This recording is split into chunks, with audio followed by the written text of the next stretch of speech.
Imagine being taken from your home, given a new name, and sent to the harem of the Ottoman Empire. Most women there remain background figures, but one of them becomes a force at the center of imperial politics. This is the story of Hürrem, the woman who turned the Sultan's private life into an instrument of power. Picture a night over Istanbul.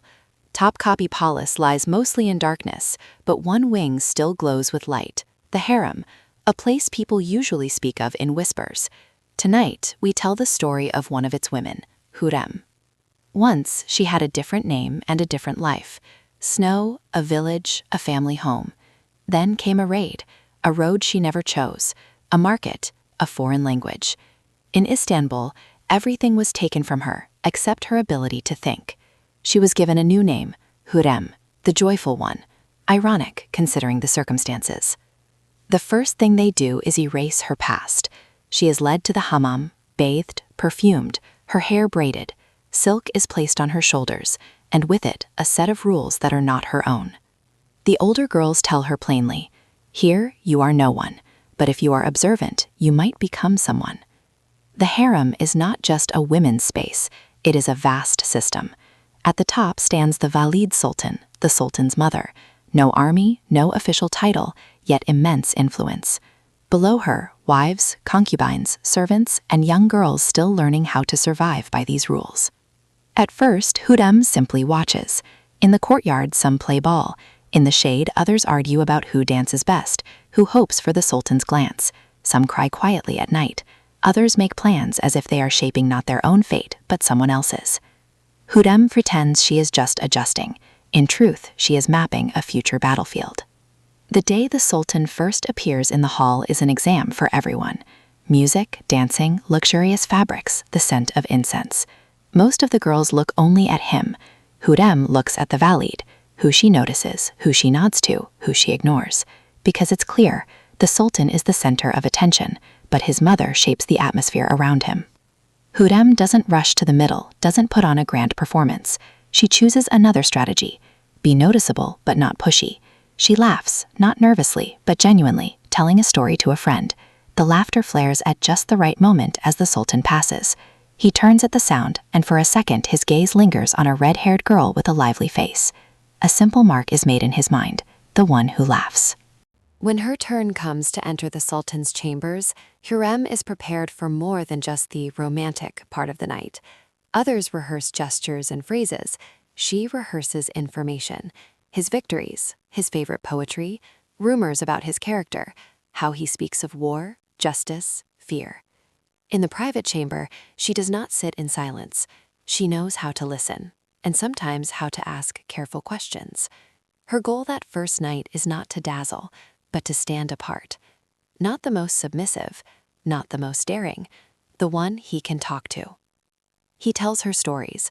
Some she has already heard from others, but she reacts as if each one is new. He leaves with the feeling that this girl is someone he can speak to, not just spend a night with. He returns, and then again. With each visit, her space of influence grows. She doesn't ask for big things right away. First, small, almost domestic requests. To spare a girl from unfair punishment, to help a servant, to notice someone very loyal. Through these small things, she tests how far she can go. At the same time, she builds a reputation.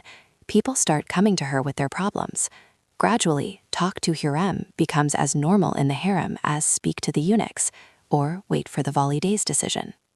She becomes a filter. Requests, ideas, complaints pass through her. This is not official power yet, but it is a real tool. The turning point is the birth of a son. Before, her influence was mostly personal. After, it becomes political capital. A son of the Sultan is a potential heir, and his mother becomes a potential key to the future throne. Hürrem is no longer just the favorite. She needs to secure her place where decisions are made. She asks to be close to the Sultan not only at night, but during the day. She places her people in key positions in the harem, among servants, eunuchs, tutors. She begins to plan who will surround her son, what he will learn, and what kind of world he will be taught to see. Eventually, her influence extends beyond the palace. She learns to write letters, not only polite ones, but political ones, to European rulers, ambassadors, powerful figures. They read messages not from a concubine, but from the wife of the sultan, mother of princes, a woman who clearly understands politics and advantage. Around Hürrem, an external network forms, one many in Istanbul don't even realize exists. Naturally, this sparks resistance. The court has a classic script.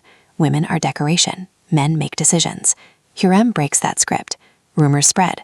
She is accused of intrigue, of excessive influence, of controlling the sultan. Some accusations are exaggerated, some are true.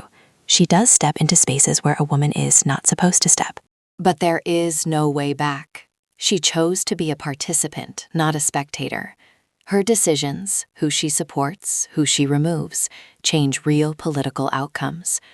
The stronger she becomes, the more anxious she feels. She understands that every move creates not only grateful allies, but resentful enemies. And those enemies could one day turn against her children. The system she learned to use has no mercy, and it works just as well in reverse.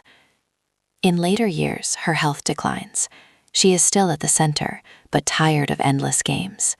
You can imagine her lying awake at night, remembering not titles or intrigues, but that first hammam, the foreign language, the fear, and the moment she was given a new name. Hürrem dies in Istanbul. She is buried in a mausoleum beside Suleiman, a powerful symbol of her journey from captive girl to a woman whose tomb stands next to the most powerful man in the empire. People may argue whether she was good or bad, but one thing is certain. She proved that even from the most vulnerable position, a woman can build her own center of power. And if Scheherazade were telling this story to a sultan before sleep, she might end like this. Hürrem had no army, no seat in the council, no throne of her own. She had only her mind, her attention to detail, and a fierce desire not just to survive, but to survive on her own terms. And that was enough for her name to outlive an empire.